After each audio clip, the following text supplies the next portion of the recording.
এবছর এবং গত বছর যেভাবে দুর্গাপুজো একদিন একদিন করে কমে আসছে, অনেকেরই মন খারাপ, যে কারণে গত বছরটা গেলেও এবছর কিন্তু সকলেই ঠিক করে নিয়েছেন রীতি মেনে তিথি মেনে আজকে দেবীকে বরণ এবং সিঁদুর খেলা পর্ব চললেও কিন্তু বেশ কিছু জায়গাতেই কিন্তু আজকে বিসর্জন হবে না। আজকে কিন্তু তারা সিঁদুর খেলায় মেতেছেন এবং আজকের দিনটা উপভোগ করছেন। আজকে তো আপনাদের বিসর্জনটা আগামীকাল।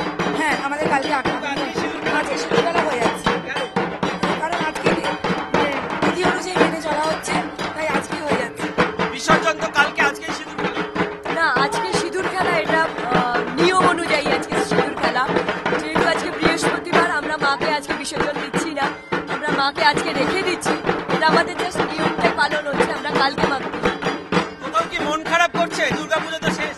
এখনো অব্দি মন খারাপ শুরু হয়নি, কিন্তু বিসর্জনের আগে আগে খুব মন খারাপ হবে।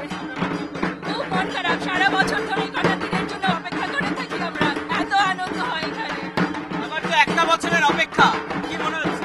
খুব ভালো লাগছে। আপনাদের সবাইকে জানি শুভ বিজয়া। খুব ভালো থাকবেন, সারা বছর যেন খুব ভালো কাটুক। গত বছর এবং এবছরও একদিন করে পুজো কমে গেছে, অথচ সেই পুজোর যে আনন্দ, যেটা আমরা 4 দিনের পুজো জানি, সপ্তমী, অষ্টমী, নবমী, দশমী, আজকে তিথি অনুযায়ী দশমী শুরু করে গেলেও কিন্তু এখনো বেশ কিছু জায়গাতে আজকে প্রতিমা বিসর্জন হবে না এবং সেটা আগামীকাল হবে বা অনেক জায়গাতেই আগামী পরশু দিন হবে। কিন্তু আজকে নিয়ম মেনে কিন্তু এখানে সিঁদুর খেলা পর্ব চলছে, দেবীকে বরণ পর্ব চলছে এবং তারপরে এখানে দেখতেই পাচ্ছ যে একটা অন্যরকম পরিবেশ এখানে এই মুহূর্তে তৈরি হয়েছে এবং সব মিলিয়ে এই যে পরিবেশ এখানে না থাকলে কিন্তু সেটা হয়তো বলে বর্ণনা করা যাবে না। যে এই মুহূর্তে আমি নিজে সেটা এক্সপিরিয়েন্স করছি যে কলকাতা থেকে এতটা দূরে দাঁড়িয়ে থেকেও যে এত সুন্দর একটা পরিবেশ এবং একেবারে এত আন্তরিক এবং এত দূরে যারা প্রবাসী বাঙালিরা রয়েছেন, তারা